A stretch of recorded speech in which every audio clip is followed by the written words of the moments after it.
Yeah, okay, so here's the deal. I apologize in advance for this, but I did happen to find footage that I did not include in yesterday's vlog. I knew I vlogged Mo, but I didn't know that it was on another camera, so I wanted to make sure to include this in there because this is actually a portion of the vlog that I answered some questions you guys asked, and a couple of them you might be interested in, so I wanted to make sure that I included this in at least one of the vlogs, so I apologize in advance, and hopefully this helps any of you guys who have any of these questions. Love y'all. Bye.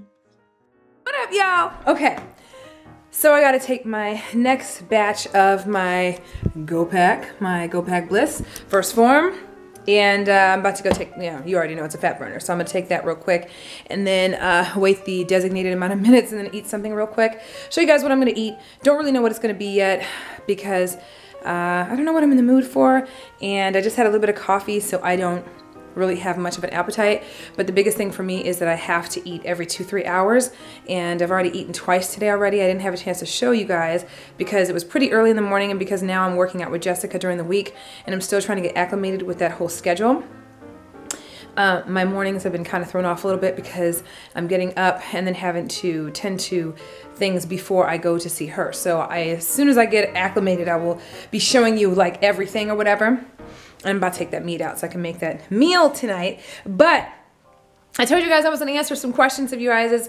You guys already know in the vlogs. If you guys have any questions, you can leave those questions down below at the bottom of the comments below the description box in these videos, and we will answer them. Of course, they don't have to be directed at Juice and I. They don't have to be specific to us. They can be general questions, seriously, and we will look to answer them in future vlogs. Of course, you guys know we're typically like 2 days behind on vlogs, so keep that in mind, but we are definitely, you know, getting on the comments, checking them out, and looking to see what we can answer, okay? Anyway, so if you have any questions that come up, even if while I'm answering these last couple questions that you have, go ahead and leave them down below, okay? All right, one question that's come up a couple times and I've completely forgotten to answer was one that was just recently left on one of my videos on the vlog channel here. And this is by Frida Motley. How you doing? Hopefully I'm saying your name properly. I apologize if I did not. But Frida Motley asks, are you still working for the talk show because you never say anything about it anymore? And yes, I actually am, to answer that question. The other thing that I don't know, and you might be newer or maybe you missed it in a vlog or whatever, and I don't really talk about it as much during this time of year because typically this time of year they take a hiatus at the station. So although there are some shows that do get shot and taped during the winter time, it's not as many. They usually scale back on production during the winter time, especially during the holidays, since so many the hosts and the talent and the videographers are usually going on vacation, they're with their families and that kind of thing, and just production in general is slower. So they did go on a winter hiatus, and like I said, there's some shows being taped. Some things, if you guys do watch the channel, there are some things that were pre-recorded that they are airing, okay? From before the winter holiday. So now that we're kind of getting into the spring again, things will start to pick up essentially with that. I'm actually working on something right now, ironically enough, with them, where I may be going in to do a different project. And that being said, we're still trying to figure out how it will work with their schedule and my schedule, because my schedule's changed a little bit over the last few months, and it's a little different now, you know what I mean, the way that I plan out shooting and editing and doing those types of things. So, and of course, now that it's the spring, their schedule's a little different too. So that's what we're working on right now, because it may be a completely different project that I'm working on. So, but yeah, as soon as it comes to fruition, I will certainly let you guys know when that happens. And of course, you guys will see when I vlog it, when I go. So that's to answer your question. I know there's been a couple other people that have asked it on a couple other vlogs, and I keep forgetting to answer it. Okay. Let's see. Michi P-K, hey boo boo, asks, and good Lord, the eye makeup and whatever that thumbnail is gorgeous. Okay, I don't know if it's you or if it's just the thumbnail you chose. Anyway, it's gorgeous. But anyway, I asked you once before, but no answer yet. Will you guys ever do a meet and greet? Yes. Now, I don't know exactly where you are located. However, yes, we have actually done meet and greets before. We've had, how many have we had? 2 so far. One was in LA in IMATS last year. Yeah, last year for IMATS, not this past January, but in 2014 when we went to LA for IMATS, we actually did have a meet and greet. I actually coordinated that big meet and greet that that I had with Destiny Godly and me and Tracy and several other YouTubers, African Export, etc. And it was awesome. We had an amazing time and it turned out phenomenal. I hope to be able to do that again. Whole reason why I even put it together or even wanted to put it together or whatever the case was simply because I just wanted to, I don't know, I just wanted to kind of encourage camaraderie and you know, promote positivity, and that, you know, we can all come together and do something together in a positive way, in a positive fashion, and encourage each other and all of that. And it worked out so well. So I'm hoping to be able to do that again. We also had a meet and greet. I had a really small meet and greet in Dallas when I went down there to watch Tyron fight for his UFC fight that was in Dallas last March. In Dallas. So it was a really small meet and greet. It was not even like something majorly planned, but it turned out really great, and I met a lot of you guys out there that were local in Dallas, so that was really cool. But yes, I've had 2 meet and greets. The intention is to have more. The biggest thing about these meet and greets that makes it really difficult is the fact that, one, it's hard to find a location that isn't going to charge an arm and a leg for the meet and greet itself. And then sometimes when you have meet and greets in public locations, it's easy for you to get shut down because they don't like, you know, places, typically in public places or whatever, that have security, really don't like to have, not to say, I don't even know how many people would show up if I was to do a meet and greet in that fashion in any particular place, but I've seen meet and greets that get shut down because they don't like a lot of people gathering up in one spot, and I've seen people have to like literally shut the meet and greet down right as it starts simply because security shut them down, and I don't want that to happen. Lucky for me, when I had the meet and greet in LA, Destiny actually is out there in LA, and so she was able to really, you know, kind of bring everything together because she was local, so she could actually use some of her local connects to be able to get that figured out, because there was only so much I can do from where I was here in Missouri. So that's how it worked out so well for the LA meet and greet, but I'm hoping to have something. I just don't know where I would have it in New York, to be completely real, because we've been talking about the last few days. I don't know where I would have it. So if you guys have any suggestions of a place that would be great to have a meet and greet when I go to New York in April, let me know. Of course, you know, money is something too, because like I said, a lot of these places are going to charge you like you're having a major event there, and so they can charge you hundreds of dollars just to have a little small gathering. So if you guys have any suggestions, leave the comments down below. I'd love to hear them. Totally open to it, because I definitely want to do something when we go to New York.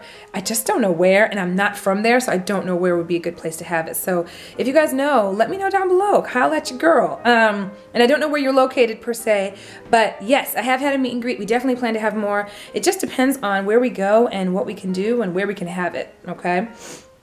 I'm trying to see if there's any more. I got one more question, and then I will answer some more probably later on, because there's a few on here.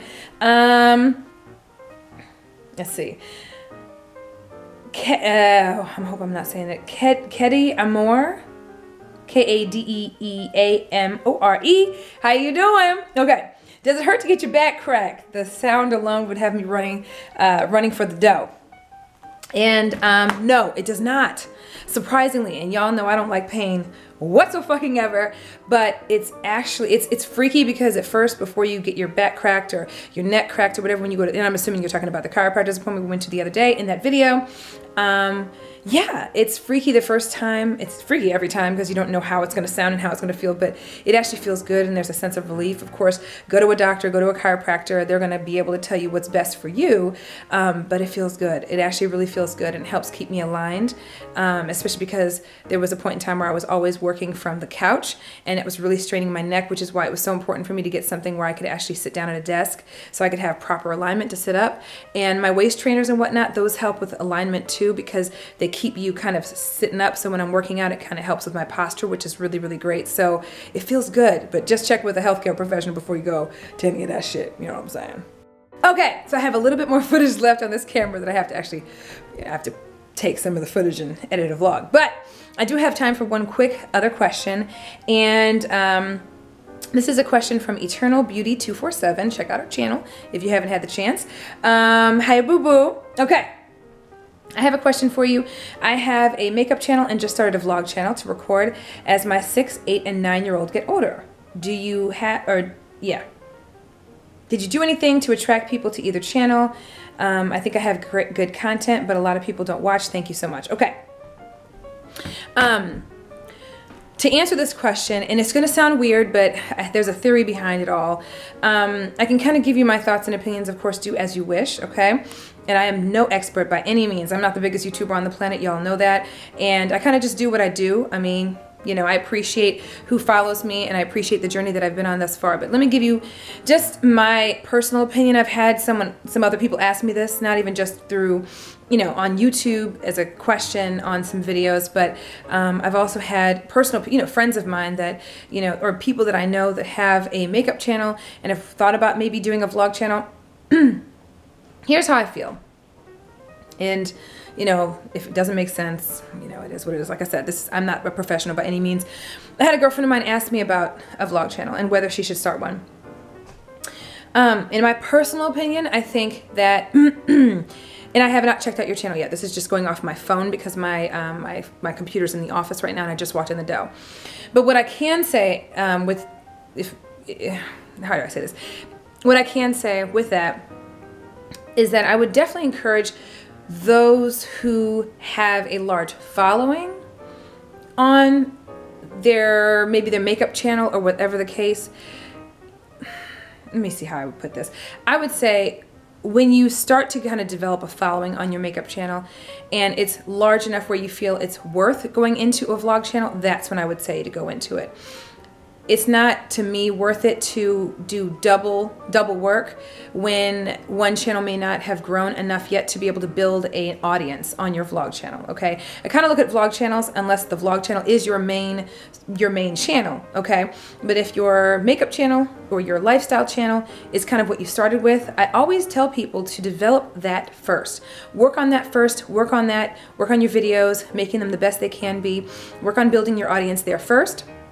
And then once you see that you've grown it enough where you feel comfortable and confident enough where you can take on the additional work and all of that, and it would be worth your while to start a vlog channel, that's when I would say start the vlog channel. The other part of it is too, I feel as though, you know, people will have a tendency to kind of check out your vlog channel when they've kind of gotten to know you from your first channel first.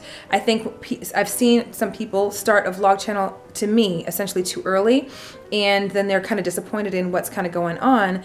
And I feel like if people can't really attach themselves to you in some way, shape, or form, and don't feel that they have some kind of rapport with you from having seen you on the previous channel or the first channel that you've started, it's going to be harder for people to jump on and enjoy your vlog channel because that camaraderie, that connection, that relationship is not there, okay? So what I would definitely encourage, I hope this makes sense, what I would definitely encourage is to build and grow. Keep in mind, I don't know how large your makeup channel is, so it could be large enough to go into a vlog channel, and if it is, kudos to you and please do so. However, if you have not built your main channel or your lifestyle channel, your makeup channel enough where you've got that following that could essentially follow you onto the vlog channel, I wouldn't worry about it. I would take your time, focus on the main channel, focus on the makeup channel, really, really grow your audience, really build that rapport with your following and your subscribers, and then from there, build a vlog channel, start a vlog channel, because vlog channels, you know, take a little bit of time to develop, you know, and everyone's journey is different, okay? But again, I just feel like once you've kind of built that relationship with your subscribers, your followers, you've built a following, then you start off with a vlog channel, because a vlog channel in and of itself, depending on how often you want to vlog, that's more work, and sometimes it may not be worth you doing the additional work. The other side of it is to experiment a little bit. Do some vlogs on your makeup channel. If you see that people are gravitating towards checking out your vlog channel and checking out the videos you put on your vlog channel, I mean on your makeup channel, the vlogs you put on your makeup channel, if you see that people have really seem to enjoy them and your viewership is nice for those, that's when you start to say, you know what, maybe I should develop a vlog channel. Let me look into that too and see, you know, how that would benefit me. But again, I would say instead of adding more work to your, you know, to your day-to-day, focus on the makeup channel for now, build your following, build that rapport with your subscribers, and every now and again, upload a vlog on the makeup channel, see how people take it, and then from there you go, if that makes any sense. I hope that makes sense. I'm trying to make it sound as less, I don't want to just make it sound super technical and complicated, but you know, a vlog channel is a large undertaking as well, depending on how often you do vlog videos. And so I just feel like, hey, enjoy the journey on the channel you have so far, upload some vlogs, do it like that, see how they work. As you're viewership grows on the main channel, then you can go into a vlog channel and it makes sense from there. I hope that makes sense. So that's my opinion. Let me see, hold up. Okay, I've got 50 seconds left on the camera now. So I'm gonna go ahead and end it there. I hope that helps. I don't wanna make everything sound so technical or whatever, but I'm a very logical person, and you guys know I'm really anal retentive, and that's kind of how my logic is. So I hope that helps, and even for those of you guys who have also thought about doing the same thing, just think about what is gonna be worth it to you and if it's gonna be worth it to do it, okay? But yeah, I hope that helps. Keep leaving questions down below. I will certainly answer them. And let me go ahead and get this footage off this camera.